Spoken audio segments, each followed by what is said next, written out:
अब जो हम नेक्स्ट क्वेश्चन करेंगे ना, उसके अंदर ये जीसीडी जो हमने पढ़ा है, greater common divisor of two numbers, जैसे कि यहाँ पे हमने देखा था जीसीडी ऑफ 30, 20, ये क्या था, ये था 8 जीसीडी, ठीक है, इस तरह से।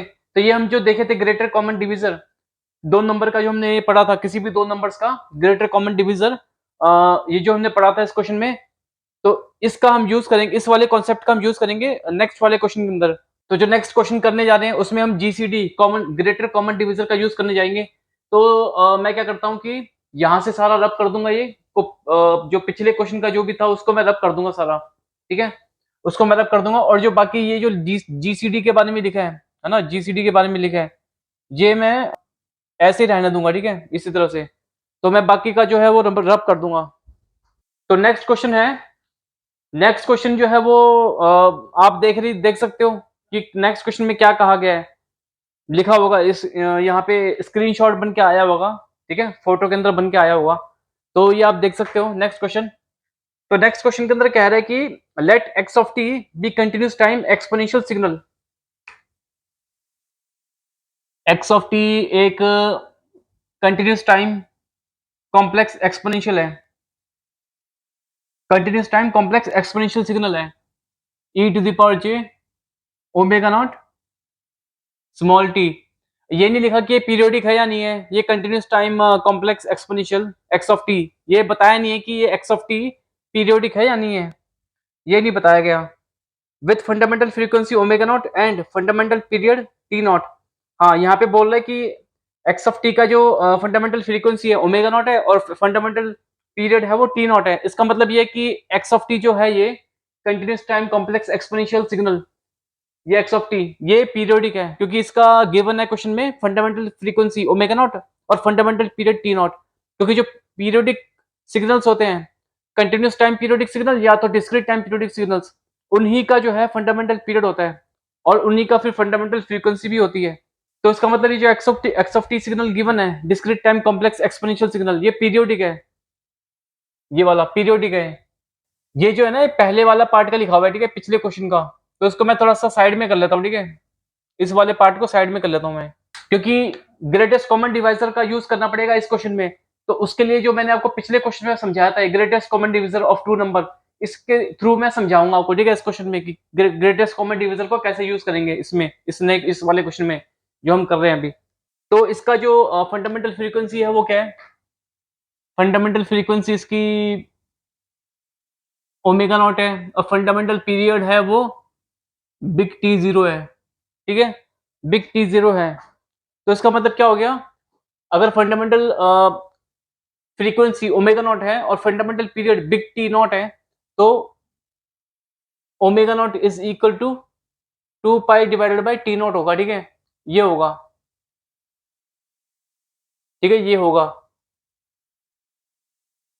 वैसे गिवन है इस क्वेश्चन में fundamental frequency X of T की ओमेगा नॉट और फंडामेंटल पीरियड टी नॉट, ये जो ओमेगा नॉट है ये है फंडामेंटल फ्रीक्वेंसी, ठीक है। अगर क्वेश्चन में ऐसे बोलते ना सिर्फ कि x of T is periodic signal, periodic complex exponential signal continuous time, fundamental frequency given है क्वेश्चन के अंदर, ठीक है, दे रखा है क्वेश्चन के अंदर फंडामेंटल फ्रीक्वेंसी ओमेगा नॉट है टी नॉट है, ये गिवन नहीं भी होता ना तो भी फंडामेंटल फ्रीक्वेंसी क्या होता है इसका, अगर ये पीरियोडिक गिवन होता है क्वेश्चन के अंदर, एक्स ऑफ टी का फंडामेंटल फ्रीक्वेंसी होता है ओमेगा नॉट, फंडामेंटल पीरियड क्या होता है omega naught is equal to 1 upon T naught, ये बिग टी नॉट है, ये फंडामेंटल पीरियड होता, ठीक है। तो क्वेश्चन में गिवन ही है तो फिर चलिए कोई बात नहीं, दे ही दिया इन्होंने। Consider the discrete time signal obtained by equally spaced samples of x of t, that is x of n is equal to x of n t is equal to, इस x of t को हमने sample किया, ठीक है, इस question में given है x of t को हमने सैंपल किया with some sampling period ts, तो हमें का क्या मिलेगा, डिस्क्रीट टाइम सिग्नल मिलेगा, ठीक है, डिस्क्रीट टाइम सिग्नल। उस डिस्क्रीट टाइम सिग्नल को हम कैसे रिप्रेजेंट करते हैं, वैसे प्रोसीजर कैसा होता है, कोई भी कंटिन्यूस टाइम सिग्नल को डिस्क्रीट टाइम सिग्नल बनाना है एक्स ऑफ एन, तो कंटिन्यूस टाइम सिग्नल को हमें X of N T S में कन्वर्ट करना पड़ेगा। X of N T S क्या है, ये भी डिस्क्रीट टाइम सिग्नल होता है, लेकिन X of N T S से हम रिप्रेजेंट करते नहीं है, एक्स ऑफ एन से रिप्रेजेंट करते हैं, X of square bracket N से रिप्रेजेंट करते हैं। तो जहां पे भी टीएस होता था, मैंने आपको बताया था, कई बार रिपीट कर रहा हूं मैं, जहां पे टीएस होता है उसको हटा दीजिए, यहाँ से भी टीएस को हटा दीजिए, तो यहाँ ये क्या बन जाएगा यहाँ पे आगे, X of square bracket N TS, sorry X of square bracket N. तो इसी को हम यूज करते हैं रिप्रेजेंट करने के लिए डिस्क्रीट टाइम सिग्नल को, और इसका जो प्लॉट हो जाएगा यहाँ से कन्वर्ट होकर क्या हो जाएगा, ये हो जाएगा X of square bracket N का प्लॉट, ये हो जाएगा। ठीक है, तो ये होता है प्रोसीजर बनाने का। ठीक है, पहले X of continuous time signal को एक्स ऑफ एनटीएस वाले डिस्क्रीट टाइम सिग्नल में कन्वर्ट करना पड़ेगा, ये डिस्क्रीट टाइम सिग्नल लिखा हुआ। फिर इसको हमें टीएस हटाना पड़ेगा, इसमें से टीएस हटा के X of square bracket N में लिखना पड़ेगा। फिर उसके बाद जहां जहां टीएस है इस प्लॉट में टीएस को हटा के ऐसा बन जाएगा। ठीक है, तो इसी तरह से प्रोसीजर होता है कंटिन्यूस टाइम को डिस्क्रीट टाइम सिग्नल में कन्वर्ट करने का। इस क्वेश्चन में गिवन है कि consider the discrete time signal obtained by equally spaced samples of x of T. ये जो एक्स ऑफ टी जो है कंटिन्यूस टाइम सिग्नल है, इसके थ्रू मैंने बनाया है x of N discrete time signal. ठीक है, डिस्क्रीट टाइम सिग्नल बनाया मैंने एक्स ऑफ एन, क्वेश्चन में ये बोला गया है। ठीक है, बाय इक्वली स्पेस्ड मतलब कैसे बनाया है, by taking equally spaced samples of x of T. इसका मतलब ये है, जैसे कि हम यहाँ पे पढ़ते थे equally spaced sample of x of T. Suppose ये जो, जैसे कि हम पहले पढ़ते थे कि कंटिन्यूस टाइम सिग्नल को हमें डिस्क्रीट टाइम सिग्नल बनाना है, तो कंटिन्यूस टाइम सिग्नल को हम इक्वली स्पेस्ड सैंपल लेते थे। ठीक है, ये क्या होता था, जो हम X of N T S में जो हम जो भी हम टाइम इंस्टेंट लेते थे ना, 0 TS 2 TS 3 TS 4 TS 5 TS, तो ये टाइम स्केल जो है यहाँ पे टीएस सेकंड होता था। ये वाला टाइम इंस्टेंट क्या होता था, 2TS टाइम सेकंड। ये वाला इंस्टेंट क्या होता था, 3TS टाइम सेकंड, है ना। ये वाला इंस्टेंट क्या होता था, 4TS जो होता था, ये होता था 4TS सेकंड होता था। ये 5TS टाइम इंस्टेंट होता था, 5TS सेकंड होता था। 0 सेकंड से time t equal to 0 second से ये वाले सेकंड होते थे। तो ये क्या बोलते थे हम इनको, इन सभी टाइम इंस्टेंट्स के बीच के अंदर कितना टाइम इंटरवल है, टाइम स्केल में अगर मैं देखूंगा तो TS TS TS TS TS TS second, big TS है ना, बिग टीएस सेकंड का जो है टाइम इंटरवल है इन सभी टाइम इंस्टेंट्स के अंदर। ठीक है, तो इसका मतलब हो गया ये जो है जितने भी टाइम इंस्टेंट्स लिए मैंने डिस्क्रीट टाइम सिग्नल के अंदर, डिस्क्रीट टाइम सिग्नल जो है एक्स ऑफ एनटीएस में जितने भी मैंने टाइम इंस्टेंट लिए हैं, इन सबके बीच का जो टाइम इंटरवल है वो इक्वली स्पेस्ड है। टाइम इंटरवल कितने का है वो, टी स्केल में देखूंगा तो TS TS TS TS TS, यहाँ पर नेगेटिव टाइम पे भी देखूंगा तो TS TS TS TS TS, big TS है ना, बिग टीएस सेकंड का, बिग टीएस सेकंड का जो है टाइम इंस्टेंट टाइम इंटरवल होगा, हर इन टाइम इंस्टेंट्स के बीच के अंदर। ठीक है, और बिग टीएस क्या होता था फिर, टाइम सैंपलिंग पीरियड बोलते थे हम। तो इक्वली स्पेस्ड सैंपल का मतलब ये होता है कि ये जो टाइम इंटरवल होंगे, है ना, टाइम इंटरवल होंगे, ये टाइम इंटरवल जो है टाइम स्केल में अगर मैं देखूंगा इनको, इन सभी टाइम इंटरवल के बीच का जो टाइम इंटरवल होगा इन सेकंड्स, ये सेम होगा। ठीक है, सेम होगा। टीएस है टीएस है टीएस है टीएस है टीएस है, यहाँ पर भी टीएस है टीएस है टीएस है टीएस है, आगे भी चलता रहेगा और बनाएंगे तो सैंपल, यहाँ -4 TS है, -5 TS -6 TS -7 TS और बनाएंगे, आगे भी जो हम बनाएंगे तो हर टाइम इंटरवल के, सॉरी हर टाइम इंस्टेंट के बीच का जो टाइम इंटरवल होगा टाइम स्केल के ऊपर, वो होगा TS TS TS, sampling period का होगा। इसका मतलब, इसी का मतलब होता है कि इक्वली स्पेस्ड सैंपल्स। ठीक है, तो इसको हम यूनिफॉर्मली सैंपल्ड भी कहते हैं। ठीक है, uniformly sampled continuous time signal x of T. तो वही क्वेश्चन में गिवन है कि consider the discrete time signal obtained, consider the discrete time signal ये वाला। ठीक है, obtained by taking equally spaced samples of x of T.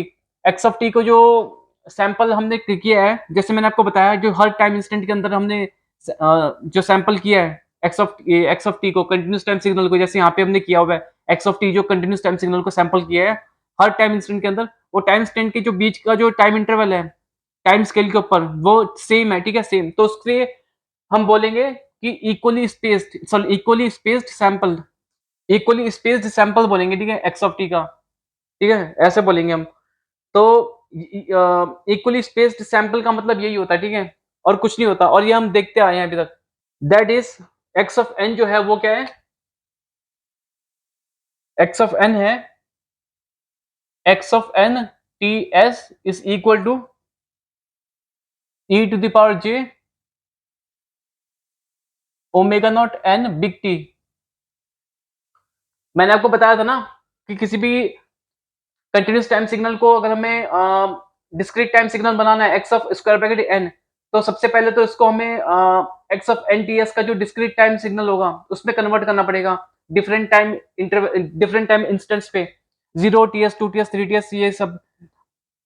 और इन सभी टाइम इंस्टेंट्स को अगर टाइम स्केल पे मैं देखूंगा कंटिन्यूस टाइम सिग्नल के, तो जैसे मैंने अभी बताया, तो हर टाइम इंस्टेंट के बीच का जो टाइम इंटरवल है इन टर्म्स ऑफ सेकंड्स वो क्या होगा, टीएस सेकंड होगा, TS TS TS second, TS second.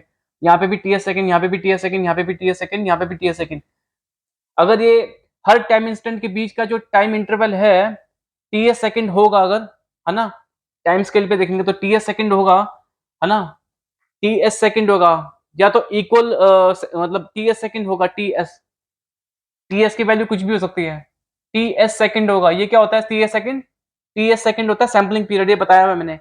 तो हम क्या कहते हैं कि continuous time signal x of T is equally spaced sampled, ठीक है, इस इक्वली स्पेस्ड सैंपल बोलेंगे, ठीक है, इक्वली स्पेस्ड सैंपल, जो क्वेश्चन में कहा गया है वाली जो लाइन बोली गई ना, discrete time signal is obtained by taking, तो ये जो डिस्क्रीट टाइम सिग्नल है this is obtained by taking equally spaced sampling of x of T continuous time signal.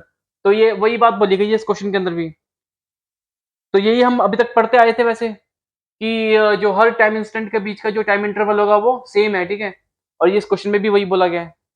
तो इस क्वेश्चन में जो बोला गया है इक्वली स्पेस्ड सैंपल्स, उसका मतलब यही है कि time interval between each time instant वो सेम होगा, ठीक है, क्या होगा, टीएस होगा, जिसको हम बोलते हैं सैम्पलिंग पीरियड।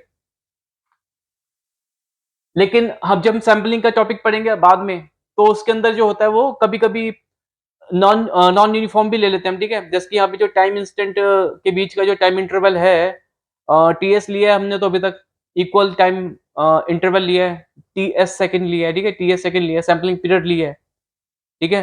बट कभी जो डिस्कशन के अंदर कभी कभी शायद नॉन यूनिफॉर्म वाला भी आता है, जिसमें कि इक्वली स्पेस्ड नहीं होता कभी कभी, ठीक है, तो वो तो खैर बात की बात है।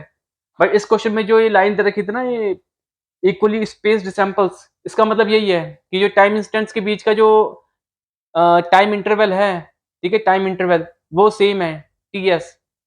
तो इसी का मतलब होता है इक्वली स्पेस्ड सैंपल्स। इसको जब हम सैंपल कर देंगे, ठीक है, एक्स ऑफ टी को with some sampling period T S, sampling period से, तो एक्स ऑफ एन बनेगा। लेकिन एक्स ऑफ एन बनने से पहले X of N T S बनता है। मैंने भी बताया था किसी भी कंटिन्यूस टाइम सिग्नल को डिस्क्रीट टाइम सिग्नल बनाना है तो पहले discrete time signal x of N T S में कन्वर्ट होगा, फिर उसके बाद यहाँ से हम टी एस को रफ हटा देंगे, X of square bracket N बन जाएगा ये, ठीक है, ऐसा बन जाएगा।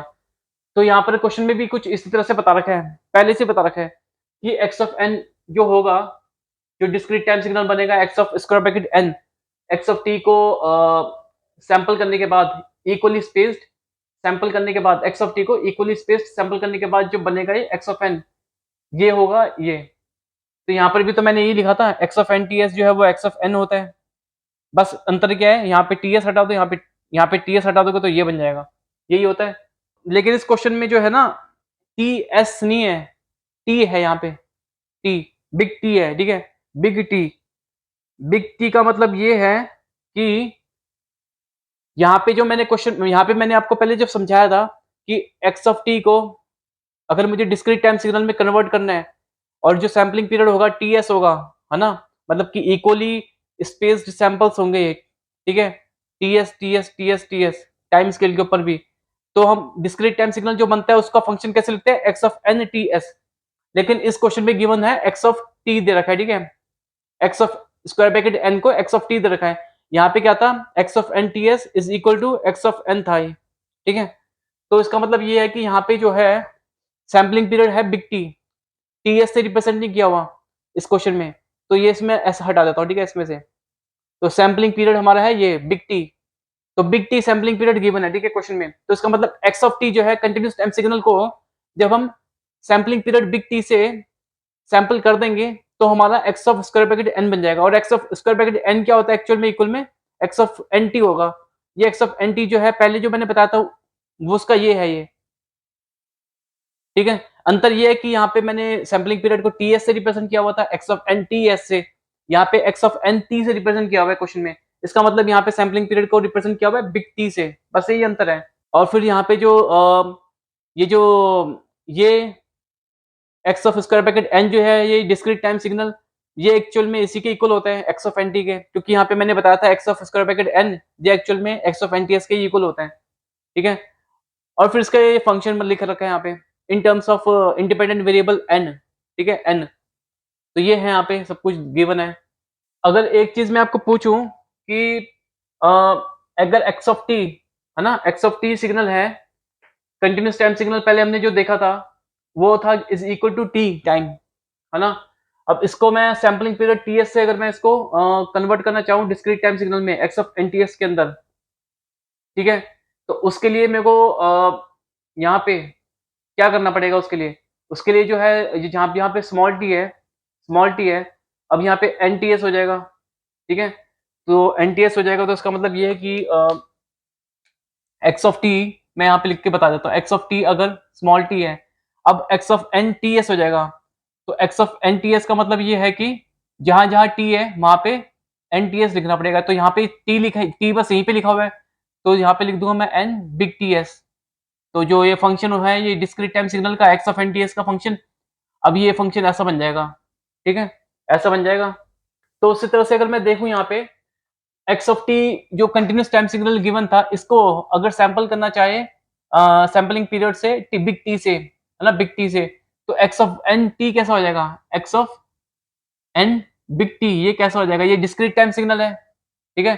तो ये हो जाएगा जहां जहां पे टी है स्मॉल टी वहां पे बिग एन टी लिख, वहां पे एन बिग टी लिखना पड़ेगा। तो e to the power J omega not small t जहां पे है वहां पे एन बिग टी लिखना पड़ेगा, N big T, N big T. तो ये हो जाएगा N x of N big T, ठीक है, ये हो जाएगा। तो क्वेश्चन में भी यही गिवन है, ठीक है, यही गिवन है, ऐसे ही गिवन है, ठीक है, तो ये सही है इसका मतलब, क्वेश्चन में जो गिवन है वो सही है, एक्स ऑफ एन। क्योंकि जो मैंने डिस्क्रीट टाइम सिग्नल निकाला था ये x of N T S, इसको सैंपल करके इक्वली स्पेस्ड सैंपल से सैंपल किया था एक्स ऑफ टी को, तब X of N T S निकाला था। तो x of N T S को मैंने क्या कहा था, टी एस वगैरह हटा दो, यहाँ पे लिखा हुआ है नोट रिप्रेजेंट किया हुआ है ना, टी एस को हटा दो, एक्स ऑफ एन लिख दो ऐसे।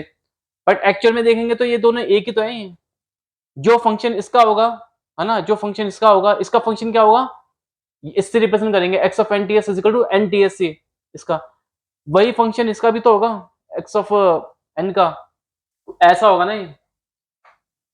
यहां से अगर मैं टी एस को हटा दूंगा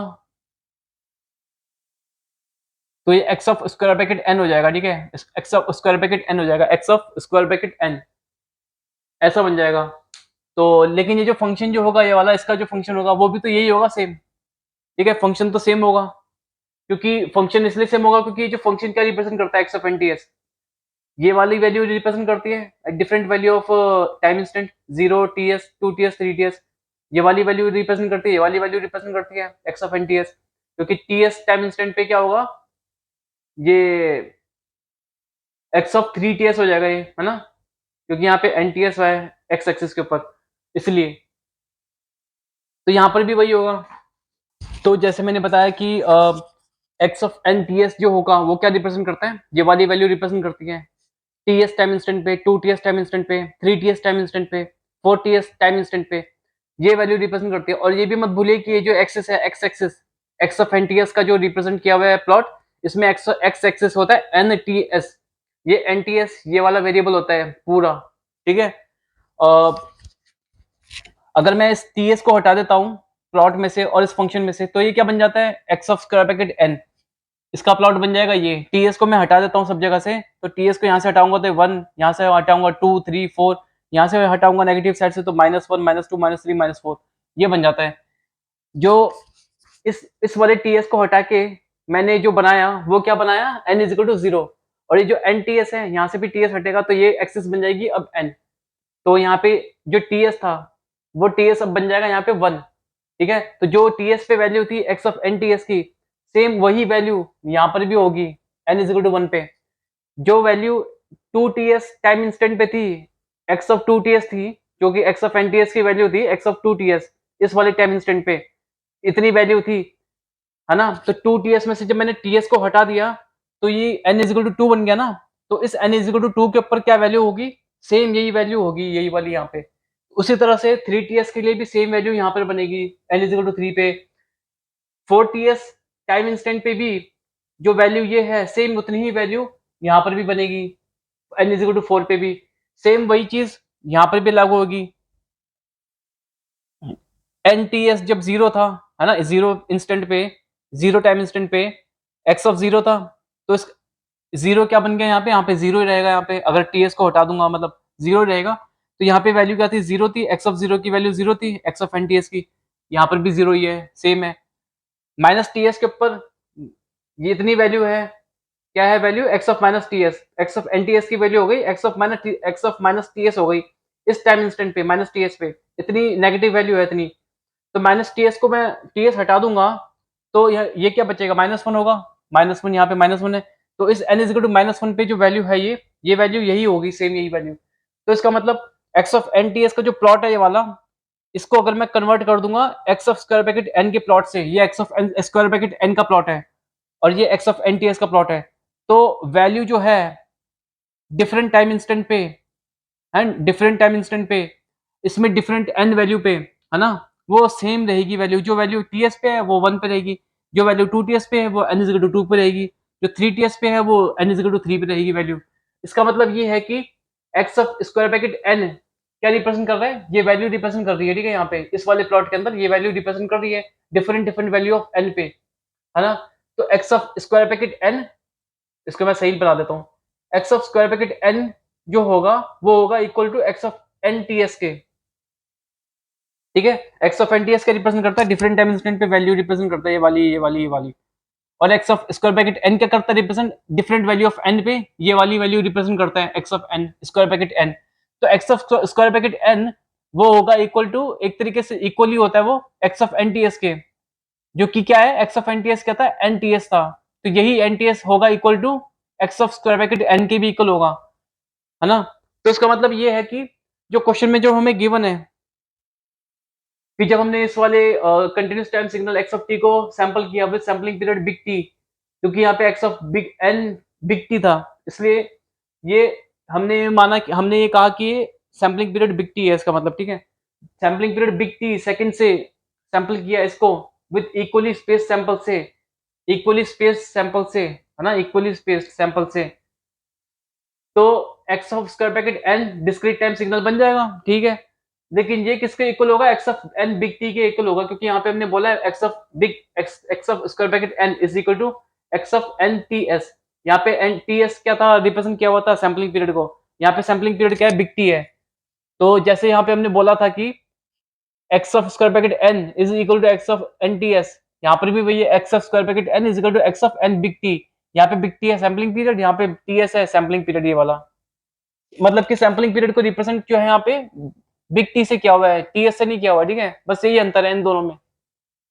और जो इसका जो फंक्शन था एक्स ऑफ टी का, एक्स ऑफ टी का, तो x of N big T अगर मैं लिखूंगा इस वाले ब्रैकेट में, तो ये एक्स ऑफ इस वाले ब्रैकेट में टी जो है वो क्या हो जाएगा, यहाँ पे टी लिया है वहां पे एन बिग टी लिख दो, तो यहाँ पे टी के अंदर एन बिग टी लिख दो, ठीक है। तो ये फंक्शन बन गया एक्स ऑफ एन टी का, इसका फंक्शन बन गया है। यहाँ पे भी हमने बताया था x of N T S का फंक्शन ये बन गया एन टी एस, तो यही फंक्शन बन गया। तो यही इक्वेशन जो है, रिलेशन है, वो x of square bracket N का भी होगा। तो वो यहाँ पर भी वही लिखा है मैंने, x of square bracket n is equal to x of N t is equal to E to the power J omega not an big T. यहाँ पर भी वही हो गया, क्वेश्चन में भी वही बताया है और यही हम पढ़ते आ रहे हैं, ठीक है। तो क्वेश्चन में भी यही बता रहा है और यही चीज हम पढ़ते आ रहे हैं। अब आगे चलते हैं। आगे है सबसे पहला पार्ट है, फर्स्ट पार्ट, कि शो दैट, पार्ट ए है, show that x of N is periodic if and only if t upon T naught, if t upon t naught is rational number। T upon T naught, big T divided by big T naught. Big T naught क्या था? Big T naught था continuous time signal जो था x of T, continuous time periodic complex exponential जो है, ये question भी given है, इसका फंडामेंटल पीरियड है, ठीक है, big T naught. F p से रिप्रेजेंट कर रहा हूँ फंडामेंटल पीरियड, एफ एफ से रिप्रेजेंट कर रहा हूँ फंडामेंटल फ्रीक्वेंसी। और big T naught big T क्या है? बिग टी है जो कि हमने एक्स ऑफ टी को कंटिन्यूस टाइम सिग्नल को सैंपल किया है with sampling period big T second, ये है बिग टी, ठीक है, बिग टी सेकंड, तब जाके हमारा x of square bracket N में आ रहा है, ये आया और ये आया, और बिग टी है यही, ठीक है, जो इस एक्सप्रेशन में गिवन है, बिग टी सैंपलिंग पीरियड है यहाँ पे। Is the rational number that is if and only if some multiple of the sampling interval, multiple of sampling interval मतलब कि कोई मल्टीपल होगा, ठीक है, कोई मल्टीपल होगा, multiple of sampling interval, sampling interval क्या है? टी, बिग टी है। सैंपलिंग पीरियड बोल सकते हैं या तो सैंपलिंग इंटरवल भी कहते हैं इसको, ठीक है, सैंपलिंग इंटरवल या तो सैंपलिंग पीरियड भी कह सकते हैं इसको, बिग टी को। और ये बिग टी क्या होता है? सेकंड्स के अंदर रिप्रेजेंट करते हैं। यहाँ पे है बिग टी, और अभी तक हम पढ़ते आ रहे थे किस तरह से रिप्रेजेंट करते आ रहे थे इसको, सैंपलिंग पीरियड या सैंपलिंग इंटरवल को बिग टी एस से, ठीक है, बिग टी एस से। Is exactly equal to a multiple of period of x of t is exactly equal to some multiple of period of x of t। x of t का period क्या है? x of t जो है एक discrete continuous time periodic complex exponential signal है, तो इसका period क्या है? फंडामेंटल पीरियड ये है, टी नॉट है। तो क्वेश्चन में फंडामेंटल पीरियड नहीं बोला, multiple of period, multiple of the period of x of T, मतलब कि फंडामेंटल पीरियड ही होगा वो, ठीक है, एक्स ऑफ टी का, एक्स ऑफ टी का फंडामेंटल पीरियड ही होगा वो। और फंडामेंटल पीरियड क्या है? T not. क्योंकि जो पीरियड होता है basically continuous time periodic signal के जो पीरियड्स होते हैं वो क्या क्या होते हैं? 2 times T not, 3 times T not, 4 times T not, यही होता था ना, ये यहाँ पे लिखे हैं मैंने। कंटिन्यूस टाइम पीरियोडिक सिग्नल के जो पीरियड, एक तो फंडामेंटल पीरियड होता है T naught, big T not, और जो बाकी के जो पीरियड्स होते हैं वो 2 T not, 3 T not, 4 T not, 5 T not, 6 T not, ऐसे चलता रहता है। तो उसमें बोला गया कि multiple of the period of x of T, कौन सा पीरियड ले? 2 T not, 3 T not, 4 T not, 5 T not, कौन सा वाला ले यहाँ पे, है ना? तो इससे अच्छा है कि मैं फंडामेंटल पीरियड ले लिया, ठीक है, टी नॉट, मतलब फंडामेंटल पीरियड ही है वो, ठीक है, टी नॉट यहाँ पे, क्योंकि फंडामेंटल पीरियड तो एक ही होता है और जो पीरियड्स होते हैं वो तो बहुत सारे होते हैं। अब कौन सा पीरियड इसमें बोला क्वेश्चन में वो तो पता नहीं है, फंडामेंटल पीरियड भी नहीं बोला, मल्टीपल ऑफ फंडामेंटल पीरियड बोलना चाहिए था, बट ठीक है, पीरियड बोल दिया इसके अंदर, तो मैं पीरियड का मतलब एक ही होता है, फंडामेंटल पीरियड टी नॉट होता है, तो टी नॉट ही लिख दिया यहाँ पे मैं। और जो पीरियड्स की जो वैल्यूज होती हैं वो 2 T not, 3 T not, 4 T not, 5 T not, जैसे मैंने बताया वो होती है। अब इनमें से कौन सी वैल्यू लिखेंगे इसमें, ये भी नहीं पता, तो ठीक है, फिर यही टी नॉट ही लिखेंगे हम। इसको मैं जरा रब कर लूँ। तो हमें ये प्रूव करना है, ठीक है, ये हमको प्रूव करना है, ठीक है। अब इसका सॉल्यूशन हम बनाते हैं, सॉल्व करते हैं इसको, ठीक है, इसको सॉल्व करते हैं। क्वेश्चन में बोल रखा है पार्ट ए में, show that x of N is periodic if and only if this, ठीक है, एक्स ऑफ एन जो है ये है पीरियोडिक है, ठीक है, पीरियोडिक है, एक्स ऑफ एन ये पीरियोडिक है, और ये किस फॉर्म में है? ये है discrete time complex exponential signal की फॉर्म में है, मतलब कि ये है कुछ इस तरह के फॉर्म में, e to the power J omega not n की फॉर्म में है ये, ठीक है, इसकी फॉर्म में है ये। और मैंने आपको बताया था कि कोई discrete time complex exponential signal, है ना, एक्सपोनेंशियल सिग्नल हो इस फॉर्म में, e to the power J omega not n की फॉर्म में हो, या तो ये इस फॉर्म में हो, साइनसॉइडल की फॉर्म में हो, साइन ओमेगा नॉट एन, या कॉस ओमेगा नॉट एन की फॉर्म में हो, ठीक है।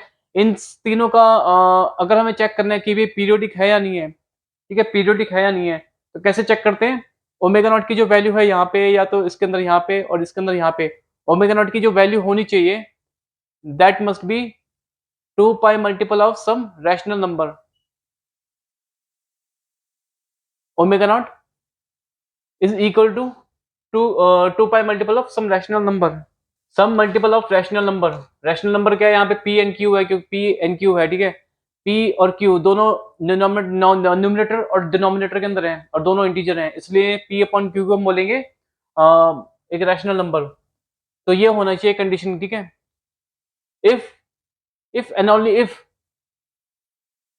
ई to the power J omega not n, sine omega not n and cos omega not n, अगर पीरियोडिक होंगे, अगर ये if they has to be periodic, then इनका जो then their omega naught should be equal to 2 pi multiple of rational number. तो ये जो question में जो गिवन है x of square bracket n, है ना, ये है ये वाला इक्वेशन है, ठीक है। तो ये वाला इक्वेशन का मतलब ये है कि ये जो e की power j omega naught n के साथ अगर इसको कंपेयर करेंगे, तो n और j के साथ जो मल्टीप्लाई होता है ना इस वाली फॉर्म के अंदर, वो होता है ओमेगा नॉट, ठीक है, ओमेगा नॉट। तो इसका ओमेगा नॉट क्या होगा, n और j से मल्टीप्लाई जो हो रहा है, omega naught into t, big T. यहाँ पे मैं लिख लेता हूँ x of n is equal to e to the power j n omega not big T. n को मैंने यहाँ लिख दिया, तो इसका मतलब ओमेगा नॉट क्या होगा यहाँ पे इस केस में, ये होगा ओमेगा नॉट। वैसे जो हम अभी तक देखते आ रहे थे ना form e to the power j omega naught n, इसमें ओमेगा नॉट क्या होता था, j से और n से मल्टीप्लाई हो रहा है, लेकिन इसमें जो क्वेश्चन में गिवन है वो omega naught actually big T से भी मल्टीप्लाई हो रहा है, ठीक है। तो कुछ इस तरह की फॉर्म है, तो समझ जाना आप, ठीक है। तो जो जे और एन के साथ मल्टीप्लाई हो रहा होता है उसको हम बोलते हैं ओमेगा नॉट। तो ये ओमेगा नॉट है। तो इस वाले ओमेगा नॉट को हम देखते हैं, ठीक है। और क्वेश्चन में गिवन है कि एक्स ऑफ एन को अगर पीरियोडिक होना है तो प्रूव करना है हमको कि t upon T naught is rational number. तो ठीक है, ये पीरियोडिक है, इसका मतलब गिवन है।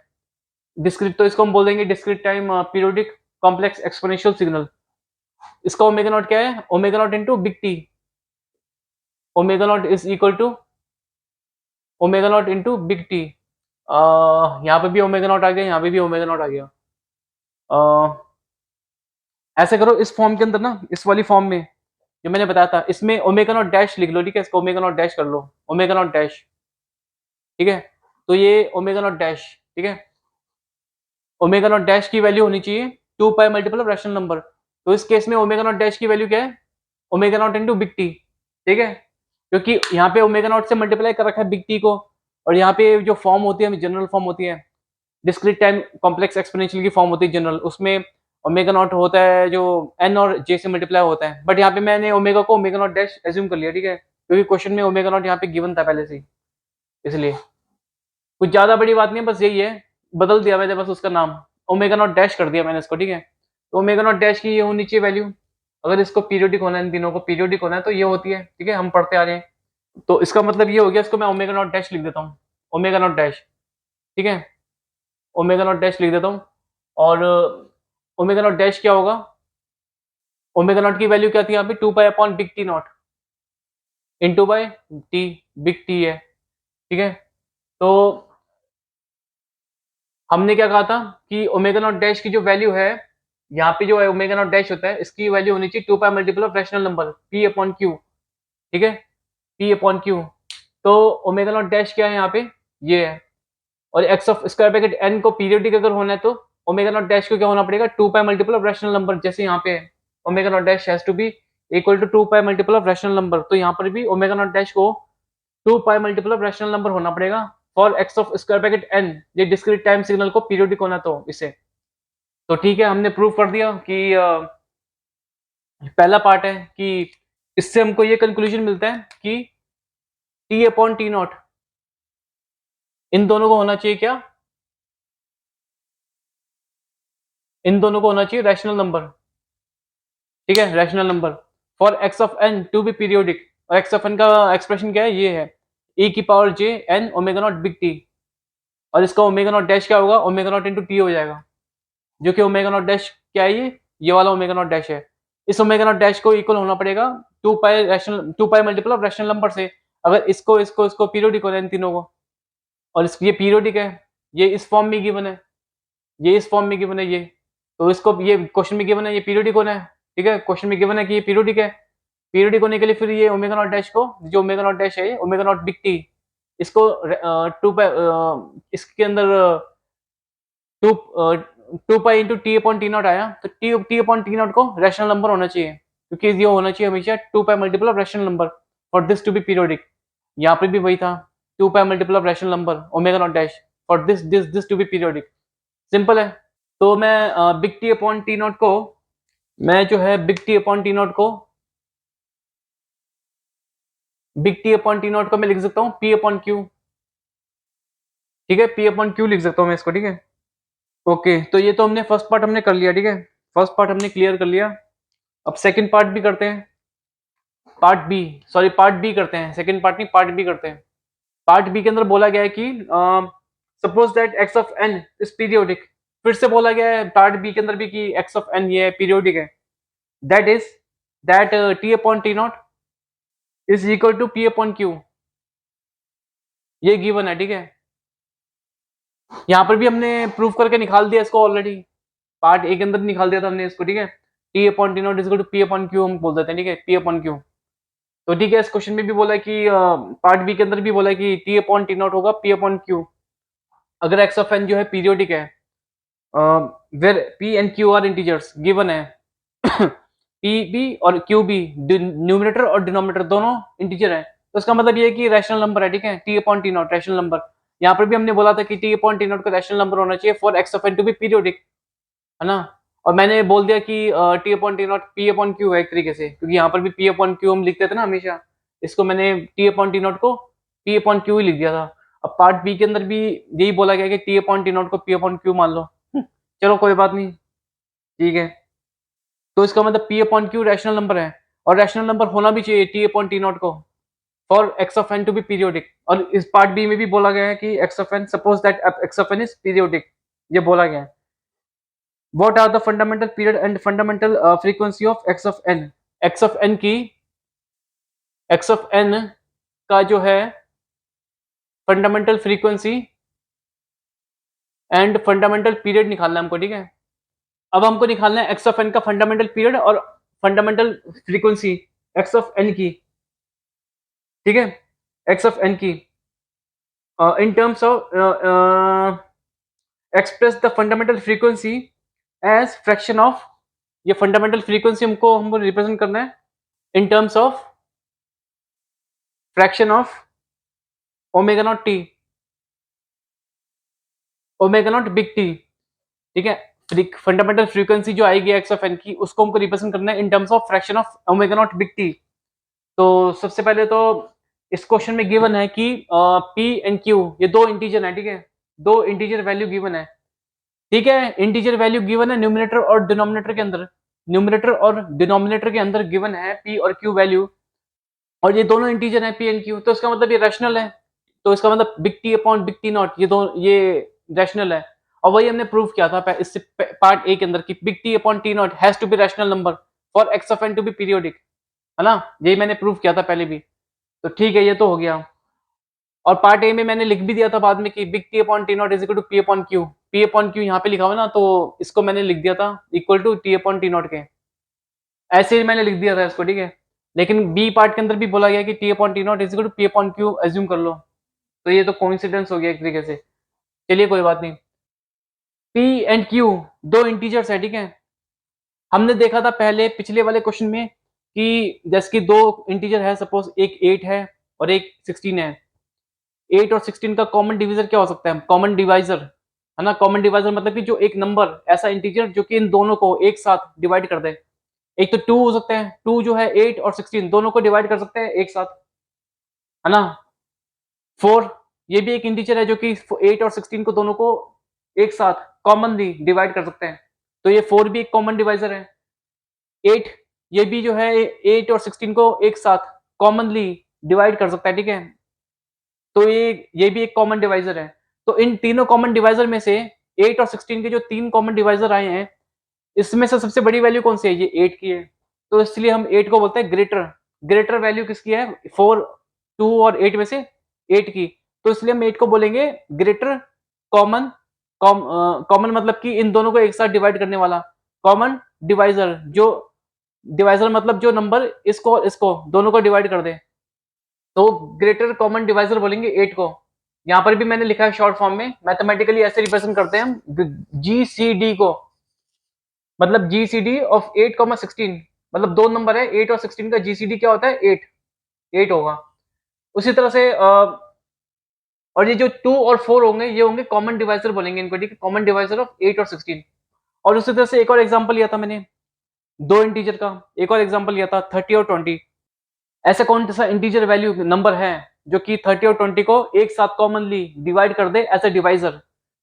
2 है सबसे पहला, 2 जो है वो कॉमनली डिवाइड कर देगा इन दोनों को एक साथ, तो 2 भी एक कॉमन डिवाइज़र है इन दोनों का, 5 भी कॉमन डिवाइज़र है दोनों का, 10 ये भी कॉमन डिवाइज़र है। तो 30 और 20 जो नंबर है इन दोनों नंबरों के 3 कॉमन डिवाइज़र हैं, 2, 5, 10। इन तीनों में से सबसे ग्रेटर वैल्यू किसकी है? इन तीनों में से सबसे ग्रेटर वैल्यू किसकी है? वो है 10 की, है ना? 10 की। इसलिए हम 10 को बोलते हैं ग्रेटर कॉमन डिवाइज़र। डिवाइज़र मतलब कि ये 30 और 20 दोनों को डिवाइड कर देता है, ठीक है? कॉमन मतलब कि दोनों को एक साथ डिवाइड करता है। तो इसको हम शॉर्ट में कैसे लिखते हैं? जीसीडी ऑफ 30, 20, 30 और 20 जो 2 नंबर है, इसका जीसीडी क्या होता है? 10 है, ठीक है? 10 है। और 5 और 2 ये क्या है? कॉमन डिवाइज़र है इसका, मतलब कि 5 और 2 जो है 30 और 20 को दोनों को एक साथ डिवाइड कर सकता है, ठीक है? और मैंने ये भी बताया था कि अगर कोई नंबर है बिग एन 30 है और एक नंबर है एम जिसको मैंने रिप्रेजेंट किया है 20 से, ठीक है? 20 से रिप्रेजेंट किया है। 30 को 30 और 20 ये 2 नंबर के पेयर आ गए फ्रैक्शन में, 30 और 20। तो इन दोनों के कॉमन डिवाइज़र क्या हो सकते हैं? 2 हो सकते हैं। तो सबसे पहले मैंने क्या लिखा 30/2 डिवाइडेड बाय 20/2। 30/2 इसके इक्वल है। इसको मैं कैंसल भी कर सकता हूँ। 30 से 2 कैंसल हो गया, 20 से 2 कैंसल हो गया। यहाँ 15 या 10। या तो मैं इसको कैंसल ना करके मतलब कि कैंसल ना करके 30/2 और डिवाइडेड बाय 20/2 लिख सकता हूँ एज़ इट इज़। तो ये जो होगा फ्रैक्शन ये वाला, ये भी इसके इक्वल होगा, ठीक है? ये भी इसके इक्वल होगा। अगर इसी नंबर का 30 और 20 का कॉमन डिवाइज़र में 2 ना लेकर के मैं लेना चाहूँ कॉमन डिवाइज़र 5 जो 5 है कॉमन डिवाइज़र ये वाला, तो मैं जैसे कि यहाँ पे बिग एन अपॉन एम 30/20 था, तो इसको मैं ऐसे भी लिख सकता हूँ 30/5 होल डिवाइडेड बाय 20/5 ये भी लिख सकता हूँ मैं, है ना? ये भी लिख सकता हूँ। और अगर मैं 10 लूँगा कॉमन डिवाइज़र तो मैं 30/10 डिवाइडेड बाय 20/10 ये भी लिख सकता हूँ। ये किसके इक्वल होगा? ये भी 30/20 के इक्वल होगा। अगर मैं इसको कैंसल करना चाहूँगा 30 को 10 से, है ना? 30 को अगर मैं 10 से कैंसल करना चाहूँगा यहाँ पे, तो ये क्या आएगा 3 डिवाइडेड बाय 20 को 10 से कैंसल करना चाहूँगा तो ये होगा 2। तो ये जो फ्रैक्शन आया 3/2 ये भी 30/20 के इक्वल होगा, ठीक है? ये भी। ये जो 2 इंटीजर गिवन है हमको P और Q 2 इंटीजर गिवन है। हमको ये नहीं बताया गया कि क्वेश्चन में ये गिवन तो है ही नहीं कि इसका कोई कॉमन डिवाइज़र है या नहीं है इन दोनों का, है ना? इन दोनों ही इंटीजर का कॉमन डिवाइज़र है या नहीं है, ये गिवन है नहीं हमको। सपोज़ कोई ऐसे नंबर भी होते हैं जैसे कि यहाँ पे तो मैंने 8 और 6 लिया है और यहाँ पे 30 और 20 लिए, 2 नंबर लिए हैं, 2 इंटीजर लिए मैंने और इन दोनों को ऐसे-ऐसे मैंने डिवाइड किया था, 2 इंटीजर को ऐसे-ऐसे डिवाइड करके मैंने आपको बताया। सपोज़ 2 इंटीजर हैं कोई 4, 17 ये 2 इंटीजर हैं, ठीक है? अगर इनको मैं रिप्रेज़ेंट करना चाहूँ फ्रैक्शन के अंदर 4 को न्यूमरेटर में और 17 को डिनोमिनेटर में, ठीक है? ऐसे। अब 4 और 17 2 इंटीजर हैं, इन दोनों का कोई कॉमन डिवाइज़र है क्या? Common divisor? कॉमन डिवाइज़र कोई भी नहीं है इनका, कोई कॉमन डिवाइज़र नहीं है। तो इसको तो मैं 4/17 को मैं एज़ इट इज़ लिख सकता हूँ। लेकिन 30 और 20 के 3 कॉमन डिवाइज़र हैं, ठीक है? 3 कॉमन डिवाइज़र। तो 30/20 जो है, ये 2 इंटीजर का अगर मैं इसको न्यूमरेटर और इसको डिनोमिनेटर लूँगा, तो इसको मैं कैंसल आउट करके 10 से कैंसल करके ऐसे जो ये अगर मैं जीसीडी ग्रेटेस्ट कॉमन डिवाइज़र 10 को लूँगा अगर मैं, तो इससे कैंसल करके मैं 3/2 लिख सकता हूँ, ठीक है?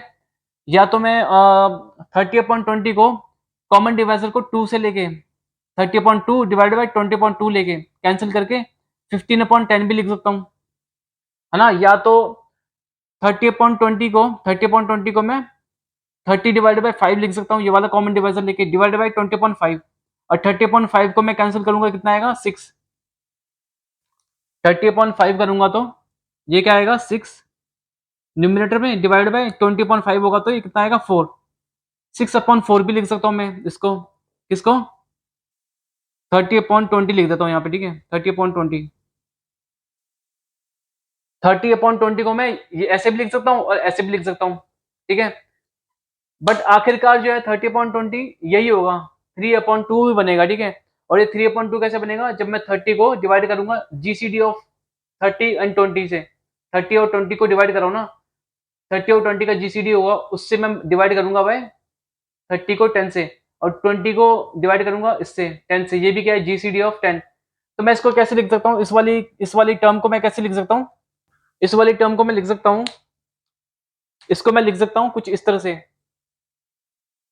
30/20 is equal to 30 divided by यहाँ पे क्या है 10, 10 क्या है जीसीडी ऑफ 30/20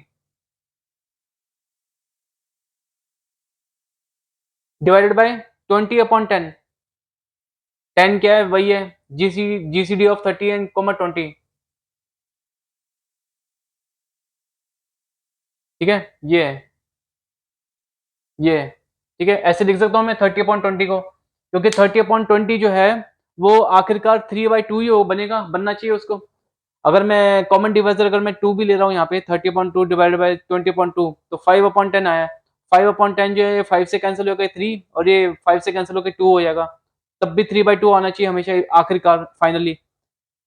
और अगर मैं कॉमन डिवाइजर को 5 ले रहा हूँ यहाँ पे 30/5 20/5 6/4 आएगा, 30 से 5 कैंसिल 20 से 5 कैंसिल 6/4 आएगा। 6/4 जो है यहाँ पे 2 से 3 कैंसिल और 4 से 2 कैंसिल, मतलब 3/2 आएगा। तो आखिरकार आना है तो आंसर इसको 3/2 ही है, ठीक है। जो फ्रैक्शन जो है ना 30/20 का जो फ्रैक्शन है इसको 3/2 ही आना है एट लास्ट फाइनली। तो इसका मतलब ये है कि 30/20 को 3/2 लाने के लिए 30 को मुझे डिवाइड करना पड़ेगा बाय 10, 20 को भी डिवाइड करना पड़ेगा 10। 10 क्या है 30 एंड 20 का जीसीडी है, तो इसलिए मैंने यहाँ पे 10 के बदले यहाँ पे लिख दिया मैंने 30 upon GCD of 30/20 divided by 20 upon GCD of 30/20, इसको मैंने ऐसे लिख दिया, ठीक है ऐसे लिख दिया। तो अगर बाय चांस कोई इंटीजर है 4,17 फॉर एग्जांपल, इन दोनों के अंदर कोई कॉमन डिविजर तो है नहीं, कोई ऐसा नंबर है इंटीजर जो कि 4 और 17 को एक साथ डिवाइड करे, कोई भी नहीं है। तो इसका मतलब इनका कोई कॉमन डिवाइजर नहीं है इन दोनों का, ठीक है कॉमन डिवाइजर नहीं है। तो अगर इन दोनों का कॉमन डिवाइजर नहीं है तो इन दोनों का जो फ्रैक्शन होगा 4/17 वो 4/17 ही रहेगा। यहाँ पे क्या था फ्रैक्शन, दो इंटीजर जो थे 30 एंड 20, इन दोनों के जो फ्रैक्शन जो था 30/20 वो क्या होता हो जाता है आखिरकार फाइनली 3/2 बन जाता है कैंसिल आउट करके, क्योंकि इसके इन दोनों नंबर के कॉमन डिवाइजर थे और ग्रेटेस्ट कॉमन डिवाइजर 10 था। 10 से डिवाइड करता इसको और इसको भी 10 से डिवाइड किया तो एट लास्ट 3/2 बनेगा, और 10 क्या है जीसीडी है। बट यहाँ पे कोई कॉमन डिवाइजर है ही नहीं 4 और 17 का, और कोई जीसीडी तो है ही नहीं, यहाँ पे कोई भी नहीं है। तो 4/17 को मैं ऐसे ही लिख सकता हूँ एज इट इज। तो 4 और 17 जो दो नंबर हैं इंटीजर, इन दोनों के कोई कॉमन डिवाइजर तो है नहीं, है ना। कॉमन डिवाइजर क्या है, बस ये है 1 है, वैल्यू 1, 1 वैल्यू है, मतलब 4 डिवाइडेड बाय 1 4 होगा, मतलब 1 जो है एज अ डिवाइजर 4 को डिवाइड कर देता है, और 1 एज अ डिवाइजर 17 को भी डिवाइड कर देता है। तो 1 जो है वो कॉमन डिवाइजर होगा 4 और 17 का। वैसे देखा जाए तो 30 और 20 का जो कॉमन डिवाइजर है वो 1 भी होता है, ठीक है। और 8 और 16 का इसका भी कॉमन डिवाइजर 1 भी होता है, हालांकि मैंने बताया नहीं था, लिखा नहीं था कि 8 और 16 का कॉमन डिवाइजर 1 है, 30 और 20 का जो है कॉमन डिवाइजर वो भी 1 है, ठीक है। ये मैंने बताया नहीं था ये बात, लेकिन ये होता है, ठीक है 1 होता है कॉमन डिवाइजर, क्योंकि 1 को 1 से अगर डिवाइड करूंगा 30 को तो क्या आएगा 30 आएगा, मतलब कि 30/1, 1 से डिवाइड करूंगा 30 को इस 1 से 30 आएगा। 20 डिवाइडेड बाय 1, 20 को मैं डिवाइड करूंगा इस कॉमन डिवाइजर से 1 से तो क्या आएगा 20। तो इसका मतलब 1 जो है 30 को 20 को भी डिवाइड कर रहा है, और 1 जो है हर नंबर इंटीजर को हर नंबर को डिवाइड करता है, ठीक है। उसी तरह से 1 4 को भी डिवाइड करेगा, है ना। 4/1 क्या होगा, 4 को डिवाइड करेंगे इस वाले कॉमन डिवाइजर से 1 से तो क्या होगा 4। 17 को डिवाइड करेंगे इस वाले कॉमन डिवाइजर से 1 से तो क्या होगा 17।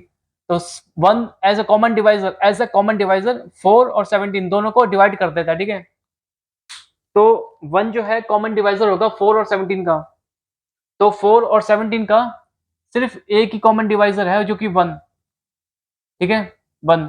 तो 1 को हम बोल देंगे greatest common divisor of 4 and 17। 4 और 17 का ग्रेटेस्ट कॉमन डिवाइजर हो जाएगा, ठीक है, जीसीडी ऑफ 4,17। 4,17 क्या होगा 1, क्योंकि कॉमन डिवाइजर एक ही है 4 और 17 दो इंटीजर का, इसलिए। तो इसका मतलब ये है कि 4 divided by 1 divided by 17 divided by 1, या तो उसको मैं ऐसे भी लिख सकता हूँ 4 divided by GCD of 4, 17 divided by 17 divided by GCD of 4, 17 ऐसे भी लिख सकता हूँ मैं इसको 4/17 को, इसको ऐसे भी लिख सकता हूँ मैं, ठीक है। तो उसी तरह P अपॉन क्यू, ये दो इंटीजर तो गिवन है हमें क्वेश्चन के अंदर, हमें को ये नहीं पता कि इस P अपॉन क्यू के जो कॉमन डिवाइजर, मतलब कि जैसे कि 30, 20, 80 और 16 के कई सारे कॉमन डिवाइजर्स थे, और कई सारे कॉमन डिवाइजर्स थे तो ग्रेटेस्ट कॉमन डिवाइजर भी होगा उनमें से, है ना। P और Q जो होगा उन दोनों का जो है कॉमन डिवाइजर क्या काफी सारे होंगे, बहुत सारे होंगे, या P एंड Q का कॉमन डिवाइजर सिर्फ एक ही होगा, जैसे कि 4 और 17 में क्या था, 1 वैल्यू थी, ठीक है, 1 कॉमन डिवाइजर क्या था, 1 था, और उस 1 को हम बोलते थे जीसीडी ऑफ 4, 17 एंड 17, ठीक है। तो इसका मतलब ये है कि अगर P एंड Q ये दो इंटीजर है, दो इंटीजर के अंदर जो है ये एक तो ये वाला कंडीशन हो सकता है, मतलब कि कॉमन डिवाइजर एक ही होगा सिर्फ, वो भी 1 वैल्यू होगी, है ना, 1 होगी, या तो P एंड Q का जो कॉमन डिवाइजर है वो इसकी तरह 8, 16 और 30, 20 की तरह काफी सारी वैल्यू हो सकती है कॉमन डिवाइजर की, तो ग्रेटेस्ट कॉमन डिवाइजर भी होगा उनमें से, ये हो सकता है। तो P एंड Q के अंदर कॉमन डिवाइजर अगर बहुत सारे भी हो, या तो कॉमन डिवाइजर की वैल्यू एक हो, मतलब 1, जैसे यहाँ पे था 4 और 17 का, ठीक है, ये हो। आखिरकार अगर हम P और Q को डिवाइड करेंगे, P एंड Q को, तो यहाँ पर क्या था, यहाँ पर जो था अगर कॉमन डिवाइजर था, दो नंबर का आ रहा है, दोनों नंबरों का, दोनों इंटीजर का कॉमन डिवाइजर आ रहा है, कई सारी वैल्यूज आ रही है, तो उसमें से ग्रेटेस्ट कॉमन डिवाइजर बनेगा। तो अगर हम 30/20 कर देते थे, है ना, 30/20 करते थे, तो हम, अगर हम दो इंटीजर थे, दो इंटीजर, है ना, जिनके कॉमन डिवाइजर थे, काफी सारी वैल्यूज थी, इंटीजर वैल्यूज थी, तो उसमें से एक ग्रेटेस्ट कॉमन डिवाइजर होता है, ठीक है।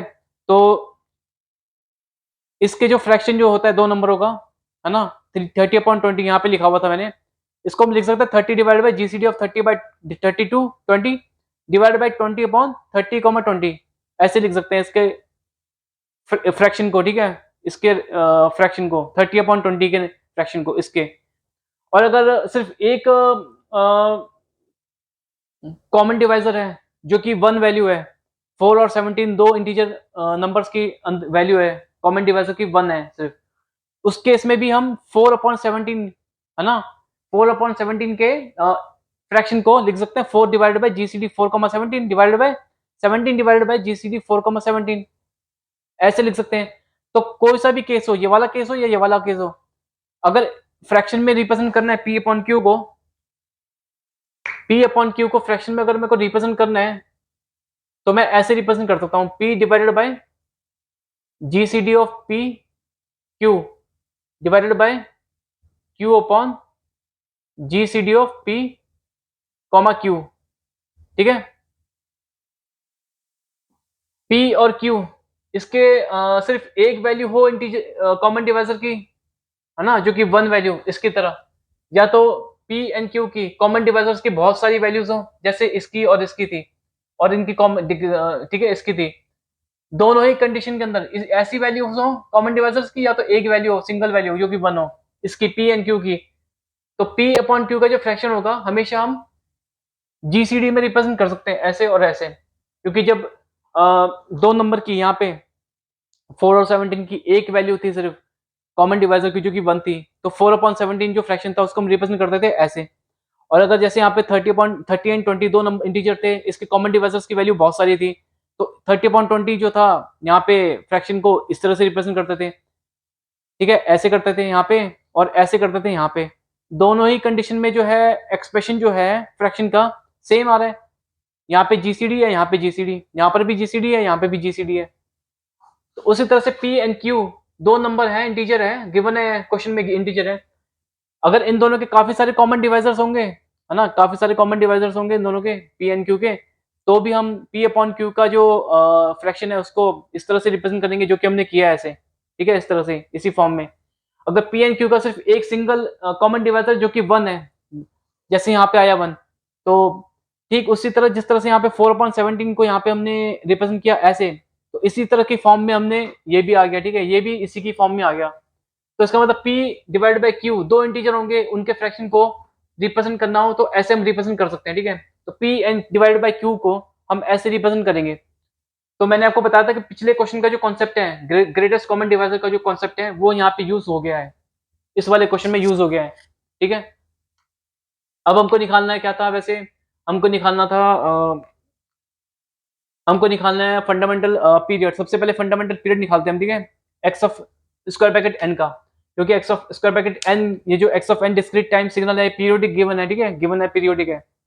और यहाँ से ये वाली कंडीशन के थ्रू दे रखा है पीरियोडिक है, क्योंकि ये रैशनल नंबर है ना, पी एंड क्यू इंटीजर है दोनों, पी एंड क्यू दोनों इंटीजर हैं, तो ये पी अपॉन क्यू क्या है, रैशनल होगा ये number, T upon T naught, ये गिवन है रैशनल नंबर। और इस कंडीशन से भी हमने निकाली थी पार्ट ए में कि t upon T naught has to be rational number for x of n to be periodic. तो ये पीरियोडिक है x of n, x of n periodic है, तो इसका मतलब एक्स ऑफ एन का हमको फंडामेंटल पीरियड निकालना है। फंडामेंटल पीरियड निकालने के लिए क्या करना पड़ेगा, सपोज जैसे हम पहले करते आए थे, एक big N is a period of x of N, जिसकी value N naught, two N naught, three N naught, four N naught, five N naught, six N naught, कुछ भी हो सकती है, ठीक है। और क्योंकि एन नॉट जो है ये फंडामेंटल पीरियड है डिस्क्रीट टाइम पीरियोडिक सिग्नल का, और ये इन टर्म्स ऑफ सैंपल्स होता है, नंबर ऑफ सैंपल्स, तो ये हमेशा इंटीजर होगा n naught. Two N naught, three N naught, four N naught, five N naught, ये भी इंटीजर होंगे, इसका मतलब तो ये बिग एन की value should always be integer, ये तो मैंने कई बार रिपीट करी है।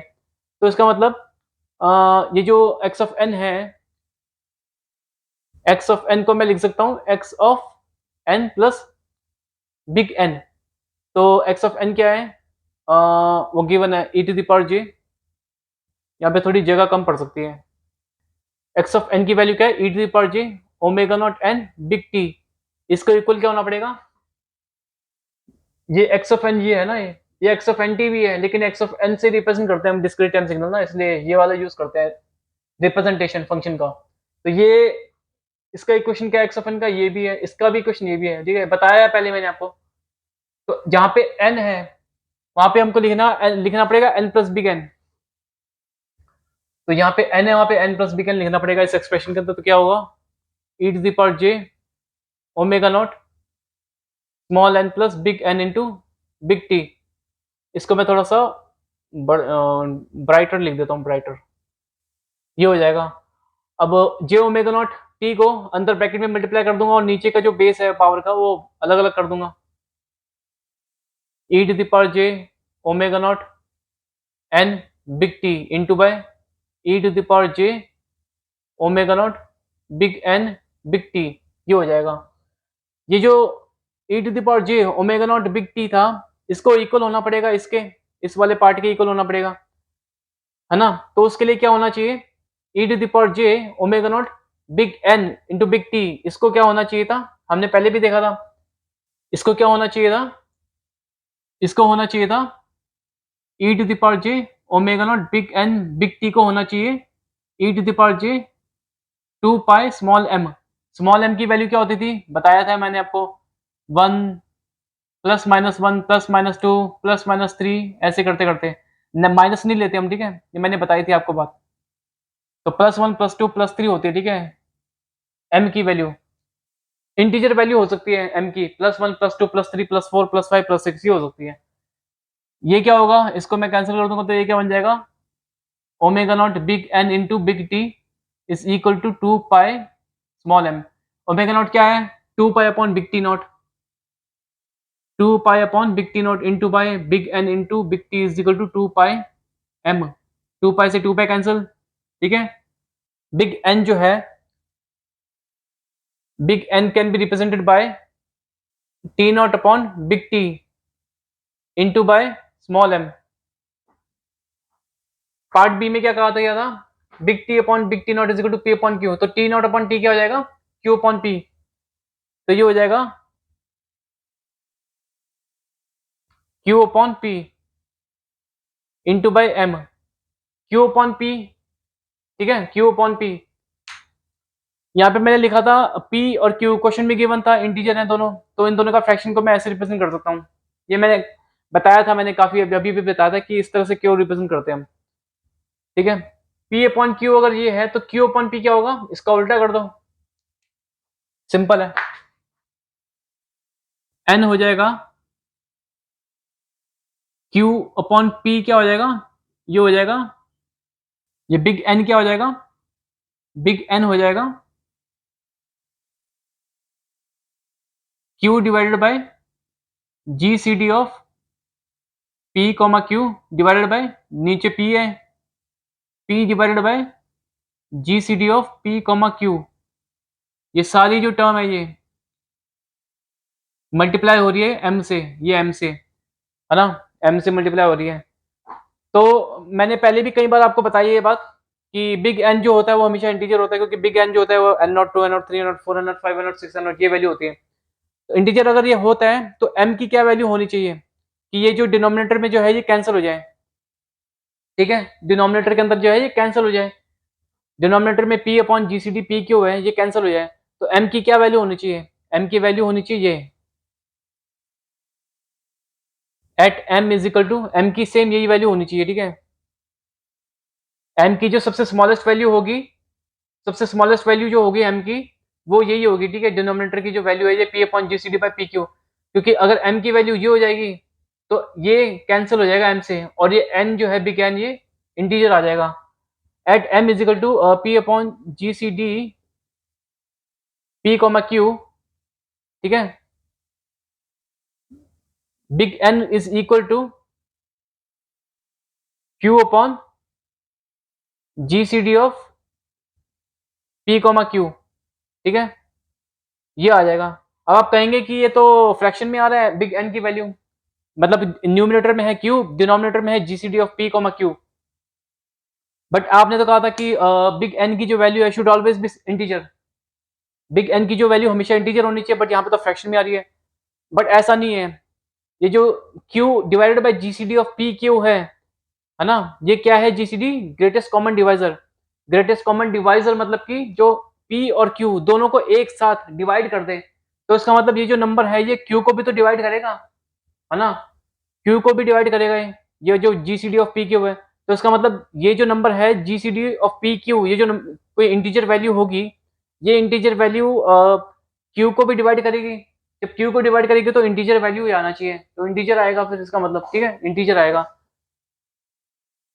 ठीक उसी तरह जिस तरह से अगर मैं यहाँ पे लिख दूं 30/10 है ना, 30 डिवाइडेड बाई 10, इसको मैं कैसे लिख सकता हूँ, जीसीडी ऑफ 30/20, नहीं सॉरी सॉरी सॉरी गलती से 30/10 को मैं क्या लिख सकता हूँ, जीसीडी ऑफ 30 जीसीडी ऑफ 30,20, क्योंकि 10 क्या है, जीसीडी ऑफ 30,20, इन दो नंबर का जीसीडी है 10। तो अगर मैं इसको हटा दूं, अगर मैं ऐसे लिख भी दूं, तो जीसीडी ऑफ 30,20 क्या है, वैल्यू ये 10 है, यहाँ पे मैं 30/10 लिख दूंगा, तो 10 जो है वो एग्जैक्टली डिवाइड कर देगा 30 को, और डिवाइड करके इंटीजर आएगा, क्या आएगा 3, मतलब 30/10 होगा, ये 10 वैल्यू है जीसीडी 30,20, तो 30/10 क्या होगा, 10 जो है डिवाइड कर देगा 30 को एग्जैक्टली, एग्जैक्टली डिवाइड कर देगा, तो क्या होगा 30/10 3 वैल्यू होगी, तो 3 वैल्यू जाएगी वो इंटीजर होगी, तो इसका मतलब Q upon GCD P Q ये जो है ये भी इंटीजर वैल्यू होगी, ठीक है। तो इसका मतलब बिग एन की वैल्यू यहाँ पे इंटीजर इंटीजर आ गई। अब जो स्मॉलेस्ट वैल्यू ऑफ एम जो हमने डाली एम की, वो डाली P upon GCD P Q, जिससे कि हमारा ये इंटीजर आ जाए बिग एन। तो इसका मतलब स्मॉलेस्ट वैल्यू ऑफ एम का मतलब ये है कि smallest value of big N, और smallest value of big N क्या होती है, N naught, two N naught, three N naught, five N naught, क्या कौन सी होती है इनमें से एन नॉट होती है, तो यहाँ पे एन नॉट लिखेंगे। तो एन नॉट की क्या बोलते हैं, एन नॉट को बोलते हैं फंडामेंटल पीरियड। फंडामेंटल पीरियड किसका बोलेंगे, एक्स ऑफ एन का, जो कि है ई की power J omega not an big T है, ठीक है। तो हमने फंडामेंटल पीरियड निकाल लिया, ये फंडामेंटल पीरियड हमने फाइंड आउट कर लिया, ठीक है, फंडामेंटल पीरियड निकाल लिया। वैसे m की जो सबसे स्मॉलेस्ट वैल्यू हमने डाली ये वाली, जिससे कि हमारा बिग n जो है वो यहाँ पे डिनोमिनेटर कैंसिल हो जाए और ये हमारा बच जाए, ठीक है। ये क्या है, ये मैंने आपको बताया इंटीजर वैल्यू बनती है, तो बिग n जो होगा वो इंटीजर वैल्यू होगा, क्योंकि यहाँ पे स्मॉलेस्ट वैल्यू ऑफ m है, तो स्मॉलेस्ट वैल्यू ऑफ m जब हम डालते हैं तो smallest value of big n आता है, मतलब कि इनमें से कौन सा है, n नॉट, तो n नॉट लिख देंगे इसको, बिग n को हम लिख देंगे n नॉट यहाँ पे, ठीक है, यहाँ पे n नॉट लिख देंगे। अगर हम इससे ज़्यादा वैल्यू डालना चाहते हैं m की और ज़्यादा वैल्यू डालना चाहते हैं तो वो कौन सी वैल्यू होगी? वो हो जाएगी 2 into P upon G C D P comma Q, ठीक है? पी कॉमा क्यू ये वाली वैल्यू होगी। एक तो सबसे स्मॉलेस्ट वैल्यू ये, इसके बाद कौन सी नेक्स्ट ग्रेटर वैल्यू डाले m की, ये वाली वैल्यू होगी m की, ठीक है? इस वैल्यू के अगर ये वैल्यू डालेंगे यहाँ पे m के अंदर तो ये कैंसिल हो जाएगा यहाँ पे, तो बचा यहाँ पे 2 यहाँ बचेगा। इसका मतलब बिग N की जो वैल्यू आएगी यहाँ पे आएगी 2 into q divided by G C D of p comma q, ये आएगा, ठीक है? Next value n big N की, पहले एन बिग एन की वैल्यू आई ये q upon G C D P q, जिसको मैंने एन नॉट से रिप्रेजेंट किया। नेक्स्ट वैल्यू जब मैंने एम की डाली ये वाली, तो ये वाली वैल्यू आई, ठीक है? बिग एन की। फिर इसके बाद नेक्स्ट जो है ग्रेटर वैल्यू कौन सी डालूं मैं? एम की, जिससे कि हमारा बिग एन जो है वो इंटीजर आ जाए। वो डालूंगा 3 into by p upon G C D P comma q, ठीक है? इस पे जो है बिग एन की वैल्यू क्या हो जाएगी? पी यहाँ पे डाल दूंगा, मल्टीप्लाई हो रहा है M, P upon G C D P Q, ये कैंसिल हो जाएगा यहाँ पे, बचा ये 3 यहाँ पे। तो बिग एन की वैल्यू क्या हो जाएगी? 3 times Q upon G C D P comma Q, ये हो जाएगी बिग एन की वैल्यू, ठीक है? तो ये क्या है? ये है एन नॉट, क्या है? Q upon G C D P q, तो q upon G C D P q n naught है, तो ये बन जाएगा 3 टाइम्स एन नॉट। ये क्या है? Q upon G C D P q n naught है, तो यहाँ पे डाल दूंगा तो बन जाएगा 2 अपॉन एन नॉट। तो जैसे जैसे हम एम की वैल्यू स्मॉलेस्ट वैल्यू ये है, तो एन नॉट बिग एन की वैल्यू ये आई जो कि एन नॉट से रिप्रेजेंट करते हैं, स्मॉलेस्ट वैल्यू है बिग एन की, इसलिए एन नॉट से रिप्रेजेंट करेंगे। और ये क्या होता है? फंडामेंटल पीरियड होता है। इसके बाद नेक्स्ट वैल्यू कौन सी डाले? ग्रेटर वैल्यू एम की, जिससे कि ये इंटीजर आ जाए, ये डालेंगे। ये डालेंगे हम एम को, तो बिग एन की वैल्यू ये आई जो कि है 2 एन नॉट। फिर इसके बाद कौन सी वैल्यू डाले ग्रेटर वैल्यू एम की, जिससे कि बिग एन की वैल्यू इंटीजर आ जाए, ये डाली हमने, बिग एन की वैल्यू 3 एन नॉट आई। फिर इसके बाद और डालेंगे एम की वैल्यू, तो बिग एन की वैल्यू आएगी 4 टाइम्स एन नॉट। फिर आएगी, फिर नेक्स्ट वैल्यू डालेंगे बिग ये एम की, जिससे कि बिग एन इंटीजर आ जाए, फिर जो बिग एन की जो वैल्यू आएगी वो 5 एन नॉट आएगी। फिर नेक्स्ट वैल्यू डालेंगे एम की, जिससे कि बिग एन की वैल्यू इंटीजर आ जाए, फिर एन एन की वैल्यू क्या आएगी? 6 एन नॉट। तो ऐसे करते करते हम डालते रहेंगे एम की वैल्यू, जिससे कि big N should be integer. तो 2 एन नॉट, 3 एन नॉट आएगा अगला पीरियड, 4 एन नॉट आएगा अगला पीरियड, 5 एन नॉट आएगा अगला पीरियड, 6 एन नॉट। तो ये क्या है? ये सब है integer multiple of fundamental period, जो कि ये है एन नॉट। यहाँ पर भी वही था, ये जो 2 N naught, 3 N naught, 4 N naught, 5 N naught, 6 N naught, यही तो है सब। इनको हम क्या कहते हैं? पीरियड्स बोलते हैं, periods. 2 N naught, 3 N naught, 4 N naught, 5 N naught, 6 N naught, इन सबको पीरियड्स बोलते हैं। यहाँ पे भी लिखा हुआ है इन सबको पीरियड्स बोलते हैं। और लेकिन बिग एन नॉट, इसको हम अलग से एक नाम दे रखे हैं, क्या है? Fundamental period. ये फंडामेंटल पीरियड है। हालांकि इन सबको बताने की जरूरत नहीं थी, इन सबको बताने की जरूरत नहीं थी, पीरियड्स जो थे, इन पीरियड्स को बताने की जरूरत नहीं थी, लेकिन फिर भी मैंने बता दिया आपको। इसको मैं जरा रब कर देता हूँ यहाँ से ना।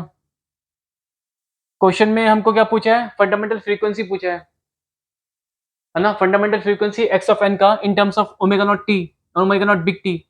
तो फंडामेंटल फ्रीक्वेंसी कैसे फाइंड आउट करेंगे? फंडामेंटल फ्रीक्वेंसी का क्या फॉर्मूला क्या होता है? Discrete time periodic, discrete time periodic sinusoidal signal अगर हो, या तो discrete time periodic complex exponential signal हो, तो फंडामेंटल फ्रीक्वेंसी का फॉर्मूला क्या होता है? 2 pi divided by n naught, ठीक है? 2 pi divided by fundamental period. Continuous time के केस में भी यही था, फंडामेंटल फ्रीक्वेंसी को ऐसे रिप्रेजेंट करते थे, जैसे कि यहाँ पे ये फंडामेंटल, ये जो कंटिन्यूस टाइम पीरियोडिक सिग्नल है एक्स ऑफ टी, इसका जो फंडामेंटल पीरियड क्या था? टी नॉट गिवन था। तो इसका जो फंडामेंटल फ्रीक्वेंसी होता है ओमेगा नॉट, वो क्या होता है? 2 pi upon T naught, 2 pi upon fundamental period. उसी तरह से discrete time periodic sinusoidal signal या तो कॉम्प्लेक्स एक्सपोनेंशियल सिग्नल, है ना? इनका जो फंडामेंटल फ्रीक्वेंसी कैसे होता है? 2 पाई अपॉन फंडामेंटल पीरियड, इसका भी, ठीक है? यही होता है, मैंने पहले भी बताई थी ये बात। तो ये क्या हो जाएगा? 2 pi divided by n naught, मतलब कि ये जी सी डी पी के ऊपर आ जाएगा, जी सी डी पी के ऊपर आ जाएगा और नीचे आएगा क्यू, ठीक है? बट क्वेश्चन में कहा है कि इसको निकालना है in terms of fraction of omega naught T. तो हम ऐसा करते हैं, इसको मल्टीप्लाई और डिवाइड करेंगे विद टी नॉट। ठीक है, टी नॉट क्या था? टी नॉट था फंडामेंटल पीरियड ऑफ ये x of T, continuous time periodic complex exponential signal का फंडामेंटल पीरियड था। ठीक है, टी नॉट, टी नॉट से डिवाइड एंड मल्टीप्लाई कर देता हूँ, क्योंकि हमको एक्सप्रेशन जो निकालना है फंडामेंटल फ्रीक्वेंसी का, है ना, एक्स ऑफ एन का, एक्स ऑफ एन का, एक्स ऑफ एन का, ये निकालना है in terms of fundamental frequency in terms of fraction of omega not big T. 2 pi upon T, T naught क्या होता है? ओमेगा नॉट होगा। ठीक है, यहाँ पे लिख देता हूँ। ठीक है, ये होगा omega naught, 2 pi upon big T naught omega naught into by ये टी नॉट, ये वाला टी नॉट आएगा यहाँ पे, multiply by G C D of p comma q divided by q, ये हो जाएगा। फंडामेंटल फ्रीक्वेंसी है ये। बट क्वेश्चन में हमको पूछा है कि फंडामेंटल फ्रीक्वेंसी को निकालना है as a fraction of omega naught t, big T. ठीक है, यहाँ पे है omega naught into t naught, यहाँ पे है divided by q naught, q है। ठीक है, इस पार्ट बी में बोला गया था big T upon T naught क्या है? P upon q. तो टी नॉट अपॉन क्यू क्या होगा? टी नॉट अपॉन क्यू क्या होगा? T upon P, big T upon P हो जाएगा, पी हो जाएगा ये। तो ये जो टी नॉट अपॉन क्यू है ये हो जाएगा बिग टी अपॉन पी। ठीक है, तो मैं इसको लिख सकता हूँ omega naught, T naught upon Q क्या हो जाएगा? टी नॉट अपॉन क्यू क्या हो जाएगा? Big T upon p, t divided by p into by ये G C D P q. ठीक है, ये फंडामेंटल फ्रीक्वेंसी ये हो गया। ठीक है, तो इसका मतलब ये है कि इसको पी को क्यू को मैं अंदर ब्रैकेट में ले आता हूँ। ठीक है, बात तो वही बनेगी, इस पी को मैं अंदर ले आता हूँ। ठीक है, ब्रैकेट के अंदर ये हो जाएगा। तो हमको आंसर निकालना था expression fundamental frequency of omega naught in terms of fraction of omega naught T. तो omega naught into omega naught T के फ्रैक्शन में आया ये, तो फंडामेंटल फ्रीक्वेंसी का एक्सप्रेशन आ गया ओमेगा नॉट टी के फ्रैक्शन के टर्म्स में। तो हमने निकाल दिया, फाइंड आउट कर दिया ये। ठीक है, तो ये जो फंडामेंटल पीरियड क्या था ये भी पूछा था, वो तो हमने निकाल ही दिया, Q upon G C D P Q, ये भी निकाल दिया हमने। तो ये जो पार्ट बी है ये तो कंप्लीट हो गया। अब पार्ट सी जो है उसमें क्या पूछा गया है कि पार्ट सी में पूछा गया again assume that T upon T not satisfy equation 1.361, मतलब कि ये इसको सेटिस्फाई कर रहा है टी अपॉन टी नॉट। मतलब कि ये है कि पी एंड क्यू इंटीजर है, तो पी एंड क्यू इंटीजर है, इसका मतलब पी बाई क्यू एक रैशनल नंबर है, टी एंड टी नॉट भी रैशनल नंबर होगा। तो इसका मतलब यहाँ पे जो हमने प्रूव किया था T upon T naught has to be rational number for omega not dash to be 2 pi multiple of rational number. तो ओमेगा नॉट डैश क्या है? ये ओमेगा नॉट डैश है, ये E to the power J omega naught T, इसका omega not dash. तो ये इसका मतलब ये x of N is periodic. ठीक है, ये है। So again assume that T upon T not assumes equation this. ठीक है, ये t upon T naught is equal to p upon q है। व्हाट आर द फंड ठीक है, ठीक है, determine precisely how many periods of x of T are needed to obtain a samples that form a single period of x of n. ये भी बहुत easy है, ये तो हम करते आए हैं, पहले से करते आ रहे हैं काफी बार। तो इसमें बोला गया है कि हमको निकालना है कि नंबर ऑफ, क्या निकालना है हमें? पार्ट सी है ना, पार्ट सी है, सी पार्ट है, तो यहाँ पे मैं सी लिख देता हूँ। ठीक है, ब्लैक पेन से सी लिख देता हूँ। हमें निकालना क्या है कि नंबर ऑफ पीरियड्स कितने होंगे ऑफ एक्स ऑफ टी, क्योंकि x of T continuous time signal है, continuous time periodic complex exponential signal है। ठीक है, e to the power J omega naught T, और continuous time complex exponential e to the power J omega naught T की form में जो होता है वो हमेशा पीरियोडिक होता है for all values of omega naught, ये आपको पता ही है। बट डिस्क्रीट टाइम के केस में ये हमेशा पीरियोडिक नहीं होते हैं। ठीक है, डिस्क्रीट टाइम के केस में क्या होता है, ओमेगा नॉट की जो वैल्यू होनी चाहिए, यहाँ पे क्या है ओमेगा नॉट डैश, ये omega not dash has to be 2 pi multiple of rational number, तब जाके discrete time complex exponential signal ये पीरियोडिक होगा, ये तो आपको पता ही है। यहाँ पर भी हमने वही किया प्रूफ। सी पार्ट के अंदर पूछा गया कि precisely how many periods of x of T are needed, मतलब कि number of periods of x of t, how many periods of x of T are needed to obtain the samples that form single period of x of n. मतलब कि number of periods कितने होंगे x of T के, जब one fundamental period है ना, fundamental period तो उसमें कहा नहीं गया एक्स ऑफ एन का, बट जो पीरियड्स बोला है तो उसको हम समझ लेंगे फंडामेंटल पीरियड, क्योंकि पीरियड्स की तो काफी सारी वैल्यूज होते हैं, कौन सा वैल्यू कौन सा वाला पीरियड होगा ये नहीं पता ना, तो फंडामेंटल पीरियड होता है एक तरीके से। तो one fundamental period cycle of x of N is covered, so that one fundamental period cycle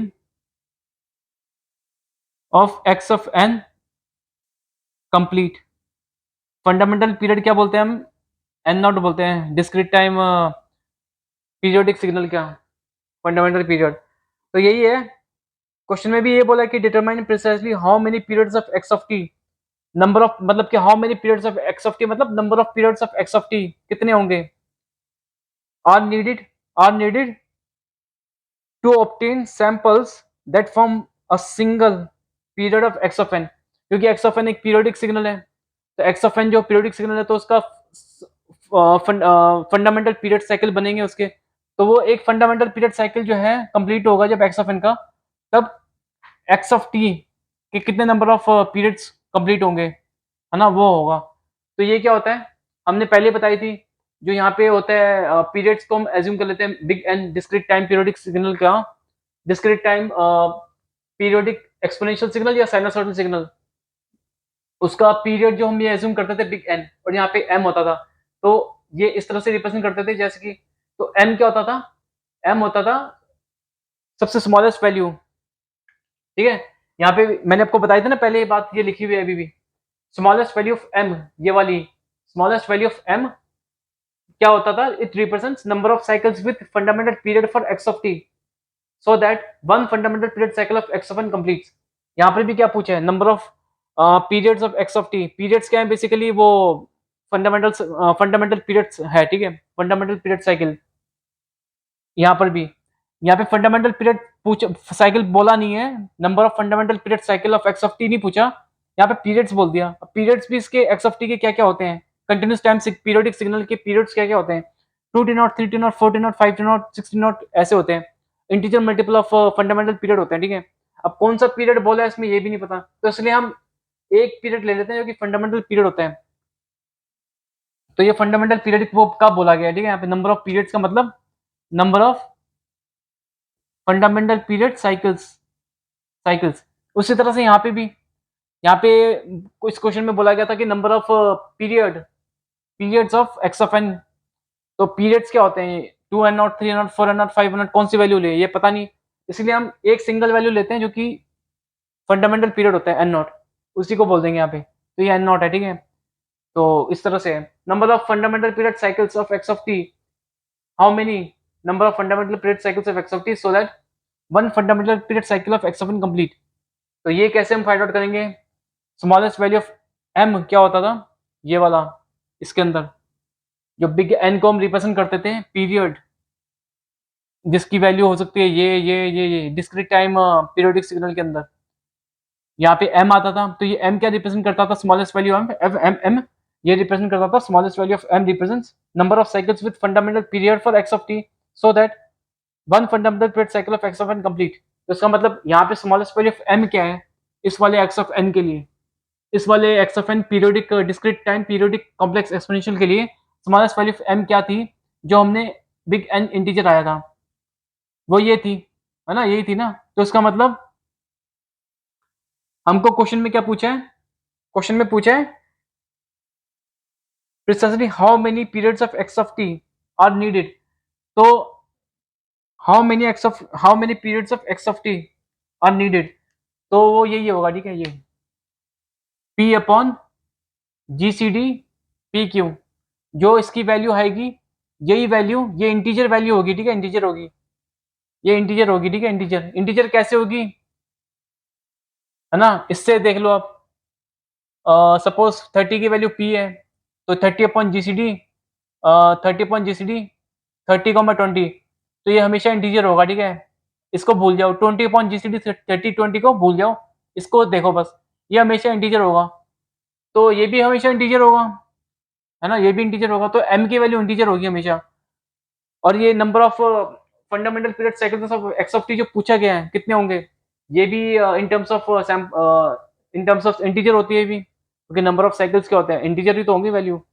तो ये यहाँ पे जो स्मॉलेस्ट वैल्यू ऑफ एम आई है वो भी इंटीजर वैल्यू है। तो ठीक है, ये है P upon GCD P Q, इतना number of fundamental period cycle of x of T, ठीक है, for one fundamental period cycle of x of N complete, ये है। तो ये क्वेश्चन हो गया, पार्ट ए भी कर लिया हमने, पार्ट बी पार्ट सी भी कर लिया हमने, ठीक है इसका। तो ये कंप्लीट हो गया। इसके अंदर ग्रेटेस्ट कॉमन डिवाइजर का जो था यूज हुआ था काफी।